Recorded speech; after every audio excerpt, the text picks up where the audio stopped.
મિત્રો, એક ભારત ન્યૂઝ મીડિયામાં આપનું હાર્દિક સ્વાગત છે।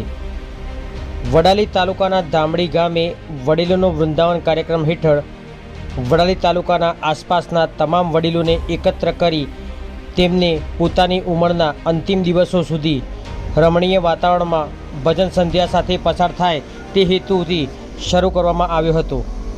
આ જગ્યાએ તમામ વડીલો ભેગા થઈને પોતાની આપવીતી કહીને દુઃખ હળવું કરે તેવું આયોજન કરવામાં આવ્યું હતું।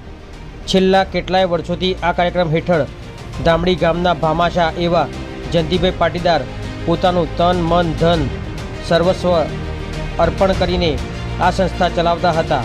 સાથે સાથે શ્રીમદ ભાગવત કથા સપ્તાહમૃત યોજીને ધામડી ગામે ગૌશાળાના નિર્માણમાં પણ તેમનો અનેરો ફાળો રહ્યો હતો। ત્યારે આજથી બરાબર 1 વર્ષ પહેલાં તેમનું દુઃખદ અવસાન થયું હતું। ત્યારે અત્યારે પણ તેઓ લોકોના હૃદયમાં જીવિત છે અને તેમની યાદમાં તેમના પરિવાર દ્વારા તેમની પ્રથમ વાર્ષિક પુણ્યતિથિનું આયોજન કરવામાં આવ્યું હતું। આ વાર્ષિક પુણ્યતિથિમાં દર્દીઓને મફત નિદાન તથા દવાઓ આપવામાં આવી હતી।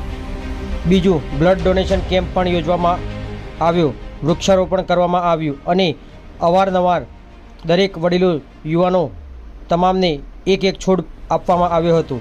આ કાર્યક્રમમાં નોરતાવાળા સંત શ્રી દોલતરામ મહારાજ, વસાઈ આશ્રમના શ્રીમદ ભાગવત કથાકાર શ્રી શ્યામસુંદરજી મહારાજ, સાબરકાંઠા અરવલ્લી જિલ્લાના નવ નિયુક્ત સાંસદ શુભનાબેન બારૈયા, ઈડર વડાલી વિધાનસભાના ધારાસભ્ય રમણલાલ વોરા સહિત વડાલી ઈડર તાલુકાના વિવિધ ક્ષેત્રના મહાનુભાવો અને વડાલી તથા ઈડર ખેડબ્રહ્મા તાલુકામાંથી મોટી સંખ્યામાં ભાવિક ભક્તો પધાર્યા હતા અને સ્વર્ગસ્થ શ્રી જયંતિભાઈ પાટીદારને શ્રદ્ધાંજલિ અર્પણ કરી હતી। સમગ્ર કાર્યક્રમમાં પધારવા બદલ શ્રી જયંતિભાઈ પાટીદારના પરિવાર દ્વારા આભાર વ્યક્ત કરવામાં આવ્યો હતો। પત્રકાર વિશાલ ચૌહાણ, સાબરકાંઠા।